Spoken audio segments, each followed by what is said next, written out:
Hello दोस्तों, आपके अपने चैनल एके गुरुकुल में आपका स्वागत है। दोस्तों, आज हम लोग स्टार्ट करने जा रहे हैं बायोलॉजी का एक पार्ट, हृदय, जिसको हम लोग अपनी बोलचाल की भाषा में दिल कहते हैं, इंग्लिश में हार्ट कहते हैं। दोस्तों, हृदय जो आता है रुधिर परिसंचरण तंत्र के अंतर्गत आता है। रुधिर परिसंचरण तंत्र के अंतर्गत मुख्यतः 3 पार्ट आते हैं। एक धमनी आती है और एक सिरा आता है और यह एक हृदय आता है, जिसको हम लोग दिल कहते हैं। तो दोस्तों, आज हम लोग इसके बारे में चर्चा करेंगे और जानेंगे भी कि हार्ट अटैक कैसे आता है और हृदय में रोग का पता लगाने के लिए किस यंत्र का प्रयोग किया जाता है, इसकी गति को नियंत्रण करने के लिए किस यंत्र का प्रयोग किया जाता है, बीपी लो करने के लिए क्या किया जाता है। तो इसके बारे में हम लोग आज चर्चा करेंगे। तो दोस्तों, चलिए बिना देरी किए हुए स्टार्ट करते हैं।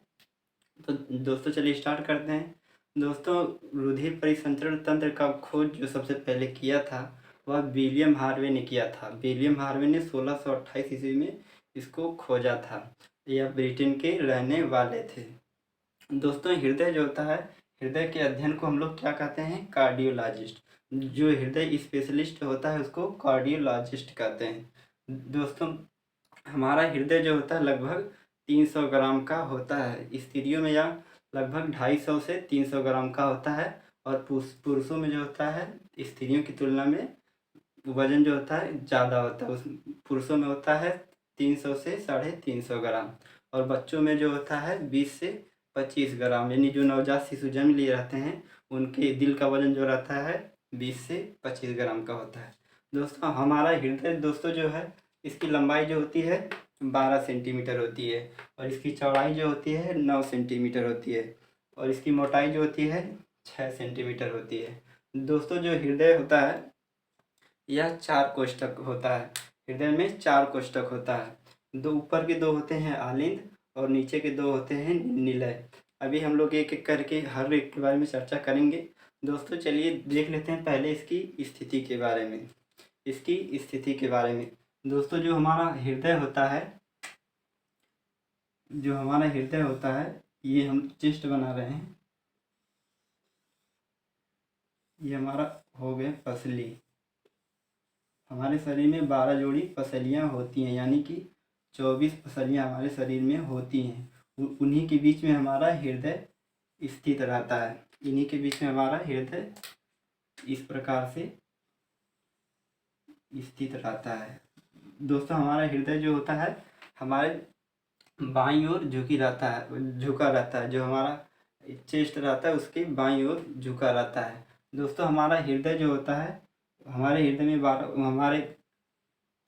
हमारे 12 पसलियाँ होती हैं। जो हृदय जो होता है वह दूसरी पसली से लेकर छठवीं पसली के बीच में स्थित होता है, या दूसरी पसली से छठवीं पसली के बीच में स्थित होता है। दोस्तों, इधर होता है जो 70 से 80% भाग बाएं की तरफ स्थित होता है और इधर जो होता है सिर्फ 15 से 20% भाग ही दाहिनी तरफ होता है। यानी कि यदि हम निकालेंगे तो 220 ग्राम इधर होता है और जो हमारा 80 ग्राम बच रहा है वह हमारे दाहिनी तरफ होता है। तो दोस्तों, ये हमारी स्थिति होगी, हृदय स्थित कहाँ होता है। इसी के बीच में चेस्ट कैविटी होती है, जिसको छाती गुहा कहते हैं। एक प्रकार से गड्ढा टाइप होता है, उसी के अंदर हमारा हृदय स्थित होता है। यह एकदम सिक्योर रहता है। जो ये पसलियाँ होती हैं इसको सिक्योर करने का काम करती हैं। तो दोस्तों, ये हम लोग जान लिए कि हमारा हृदय कहाँ पर स्थित होता है। तो चलिए अब आगे बात करते हैं। दोस्तों, अब बात कर लेते हैं हृदय के बारे में। दोस्तों, ऊपर के 2 आलिंद होते हैं और नीचे के 2 निलय होते हैं। तो चलिए लिख लेते हैं। ये हमारा हो गया बायां आलिंद। बायां आलिंद, आलिंद को इंग्लिश में कहते हैं ऑरिकल, यानी लेफ्ट ऑरिकल हो गया। और ये बायां निलय होता है। ये बायां निलय, निलय को इंग्लिश में कहते हैं वेंट्रिकल, यानी लेफ्ट वेंट्रिकल, एलवी से लेफ्ट वेंट्रिकल। और ये होता है दाहिना आलिंद, दाहिना आलिंद। ये हो गया राइट ऑरिकल और ये हो गया दाहिना निलय, ये हो गया राइट वेंट्रिकल।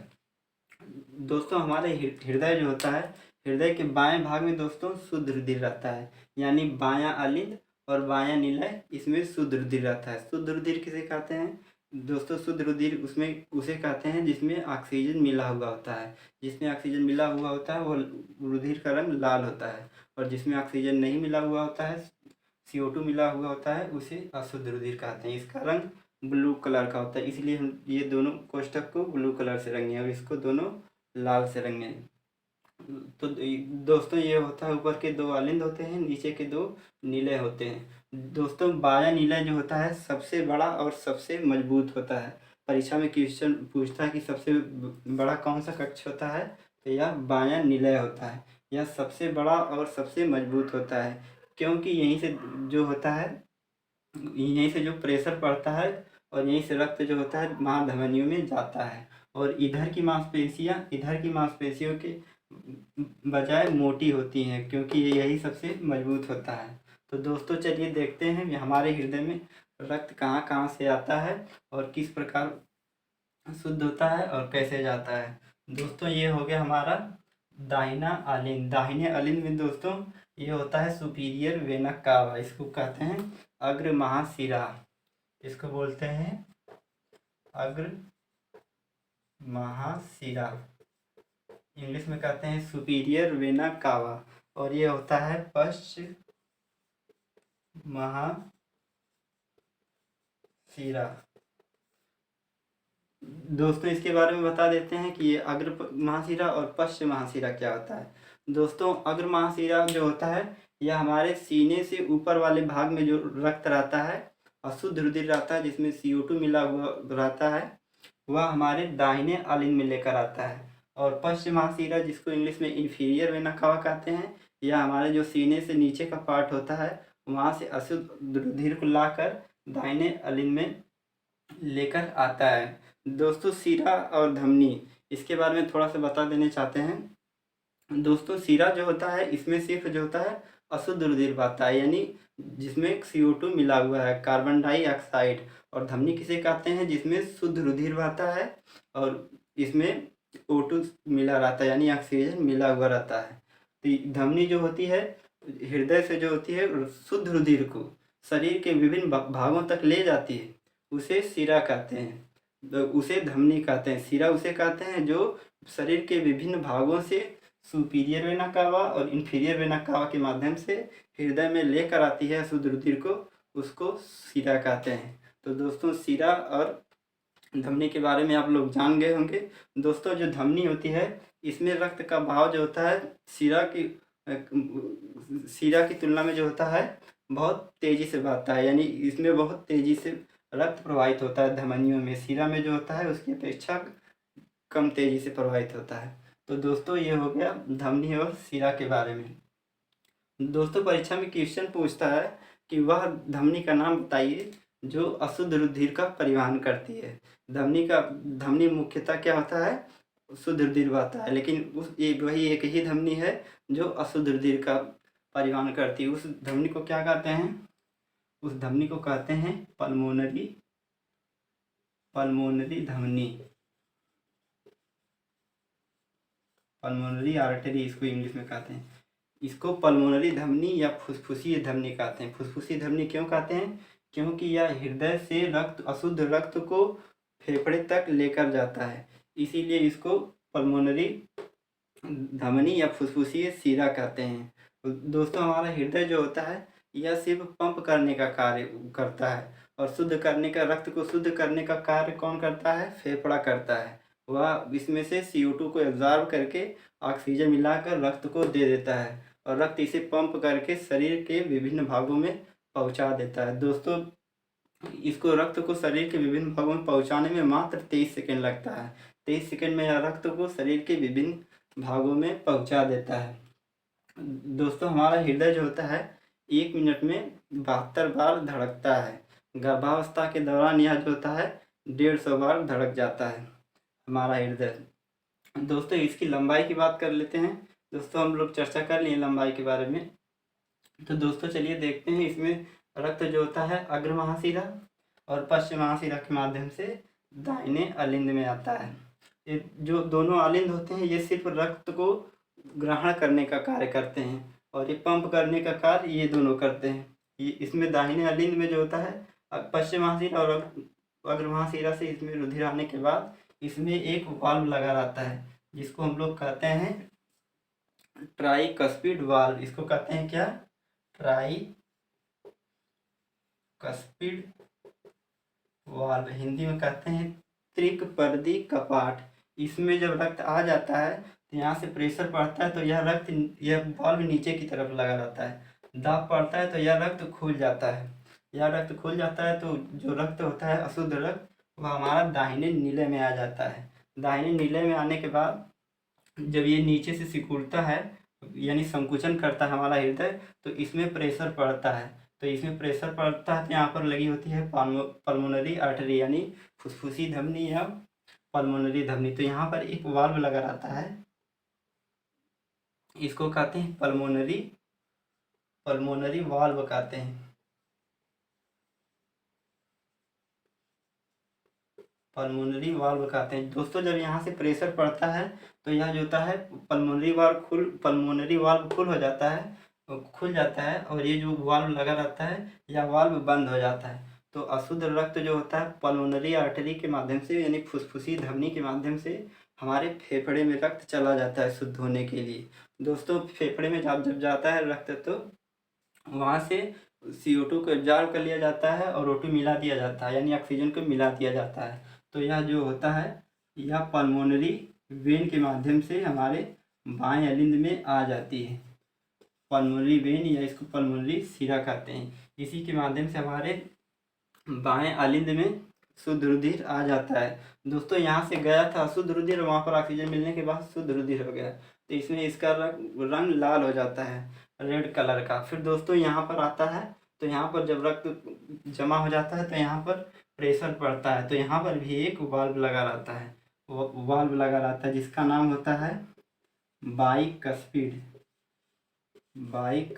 वाल्व, जिसको हिंदी में द्विकपर्दी कपाट कहते हैं। यहाँ पर होता है बाइकस्पिड वाल्व लगा रहता है तो यहाँ पर यह वाल्व खुल जाता है और शुद्ध रुधिर जो रहता है हमारे बाएं नीले में आ जाता है। बायां नीले में आने के बाद यहाँ से फिर जो होता है हृदय जो होता है संकुचन करता है तो यहाँ पर भी एक वाल्व लगा रहता है ऊपर की तरफ जिसको हम लोग एओर्टा कहते हैं। यह एओर्टा भी खुल जाता है। जब यह संकुचन करता है तो यह वाल्व नीचे की तरफ लगा है यह बंद हो जाता है और यह वाल्व ऊपर की तरफ लगा है यह वाल्व खुल जाता है और शुद्ध रुधिर जो होता है धमनियों में बहुत तेज़ी से महाधमनी में चला जाता है। ये दोस्तों हमारा महाधमनी है, इसको एओर्टा कहते हैं। और ये इस वाल्व का नाम क्या है? इसको बोलते हैं एओर्टिक वाल्व कहते हैं, क्योंकि यह वाल्व जो होता है महाधमनी के सिरे पे लगा रहता है इसीलिए कि इसको एओर्टिक वाल्व कहते हैं। दोस्तों यहाँ पर महाधमनी में रक्त जाने के बाद यह महाधमनी जो होती है छोटी छोटी धमनियों से जुड़ी रहती है। ये छोटी छोटी धमनियाँ जो होती हैं पूरे शरीर में फैली रहती हैं जिसके माध्यम से रक्त जो होता है पूरे शरीर में पहुंच जाता है। रक्त जो पूरे शरीर में पहुंच जाता है फिर जो होता है शिराओं के माध्यम से अग्र और पश्चिम महाशिरा द्वारा दाहिने अलिंद में आ जाता है और यही प्रक्रिया बार बार होती रहती है। दोस्तों हृदय जब हमारा एक बार धड़कता है तो वह 70 ml रक्त को पंप करता है। यानी 1 मिनट में कितना रक्त पंप करेगा? यानी एक बार धड़कने में 72 मिनट लगता है। एक मिनट में 72 बार धड़कता है तो इसको 72 से गुणा कर देंगे तो ये 0 आ जाएगा। 7 दूनी 14, 7 86 50 यानी 1000 से भाग दे देंगे तो 5 पॉइंट यानी 5 लीटर 1 मिनट में यह रक्त को पंप कर देता है। यह 5 मिनट में रक्त को पंप कर देता है। दोस्तों हमारे शरीर में जो रक्त का परसेंटेज होता है यह भार का 7 से 8% होता है। यह भार का 7 से 8% होता है। अब दोस्तों बात कर लेते हैं कि हार्ट अटैक कैसे आता है। दोस्तों हार्ट अटैक कैसे आता है? दोस्तों हमारा जो हार्ट होता है यह सिर्फ मांसपेशियों का बना होता है, इसीलिए इसको मांसपेशी संरचना कहते हैं। इसमें एक एक भी हड्डी नहीं पाई जाती है। दोस्तों रक्त में जो होता है, रक्त की मांसपेशियों में कोरोनरी आर्टरी द्वारा इसकी मांसपेशियों में रक्त आता है। उसी कोरोनरी आर्टरी में जब बाधा होती है यानी रक्त की रुकावट होती है तो वहीं से हृदयाघात होता है, जिसको इंग्लिश में हार्ट अटैक कहते हैं। तो हार्ट अटैक इस प्रकार आता है, हार्ट इस प्रकार आता है। अब दोस्तों क्वेश्चन पूछता है कि ब्लड प्रेशर किससे नापते हैं, बीपी जो किससे नापते हैं। बीपी जो दोस्तों होता है यह एक यंत्र होता है जिसको कहते हैं मेनोमीटर से जो होता है, इंग्लिश में लिख देते हैं, मेनोमीटर से जो होता है बीपी नापा जाता है। तो दोस्तों आगे चर्चा कर लेते हैं।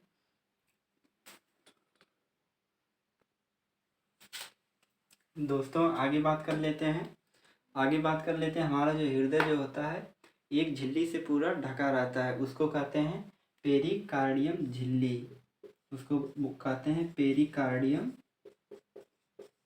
पेरिकार्डियम झिल्ली। और दोस्तों यह जो हमारा बायां हिस्सा, यह जो हमारा दाहिना हिस्सा होता है और बायां हिस्सा होता है, यानी जो शुद्ध रुधिर होता है और अशुद्ध रुधिर होता है, इसको अलग करने के लिए इसके बीच में एक सेप्टम होता है जो अशुद्ध रुधिर और शुद्ध रुधिर को आपस में मिलने नहीं देता है, शुद्ध रुधिर और अशुद्ध रुधिर को आपस में मिलने नहीं देता है।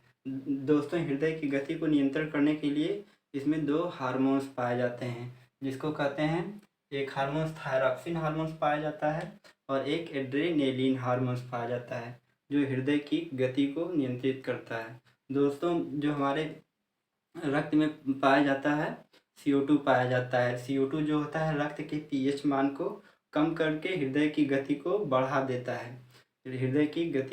देता है, अर्थात जो अम्लीयता होती है हृदय की गति को बढ़ाती है और क्षारीयता हृदय की गति को बढ़ाती है। अब दोस्तों pH मान के बारे में बात कर लेते हैं। दोस्तों एक होता है pH स्केल, इसमें 0 से लेकर 1 2 3 14 तक गिनती रहती है और 0 से लेकर 7 तक जो होता है यह अम्लीय होता है और 7 से लेकर 14 तक जो होता है क्षारीय होता है। तो हमारे रक्त का pH मान कितना होता है 7.4, जो आता है 7 से 14 के बीच में, तो यह हल्का क्षारीय होता है और यह जो होता है हृदय की गति को बढ़ा देता है। यानी क्या दोस्तों, खट्टा खाने से जो होता है बीपी हाई हो जाती है, यानी अम्ल और क्षार खाने से जो होता है बीपी लो हो जाता है। तो दोस्तों यहाँ से ये पता चल जाता है। दोस्तों हमारे हृदय के दाहिने अलिंद में होता है एक साइनो आरिकुलर नोड होता है। यह दोस्तों साइनो आरिकुलर नोड होता है एक इलेक्ट्रिक करंट जनरेट करता है, जिसके माध्यम से यह हमेशा 24 घंटा कार्य करता रहता है। दोस्तों यह एक यही ऐसा अंग है जो कभी थकता नहीं है, पूरे जीवन काल भर लगातार कार्य करता रहता है। दोस्तों जब यह साइनो आरिकुलर नोड खराब हो जाता है, काम करना बंद कर देता है या धीरे धीरे कार्य करता है, तो इसको गति को नियंत्रण करने के लिए एक यंत्र का प्रयोग किया जाता है जिसको हम लोग पेसमेकर कहते हैं। यह पेसमेकर जो होता है डॉक्टर सर्जरी द्वारा हृदय में लगा देते हैं, जिससे जो होता है हृदय की गति नियंत्रित रहती है। दोस्तों हृदय प्रत्यारोपण सबसे पहले जो किया था डॉक्टर क्रिश्चियन बर्नार्ड ने किया था। इसी ने सबसे पहले एक मनुष्य से हृदय निकाल कर दूसरे मनुष्य के अंदर लगाया था। हृदय प्रत्यारोपण पूछ देगा किसने किया था, तो डॉक्टर क्रिश्चियन बर्नार्ड ने हृदय प्रत्यारोपण सबसे पहले किया था। तो दोस्तों आज हम लोग इतना पढ़ लिए हैं। अब अगले टॉपिक के बारे में नेक्स्ट दिन बात करेंगे। दोस्तों यदि आपको अच्छा लगा हो तो वीडियो को सब्सक्राइब और शेयर ज़रूर कीजिएगा। Thank you.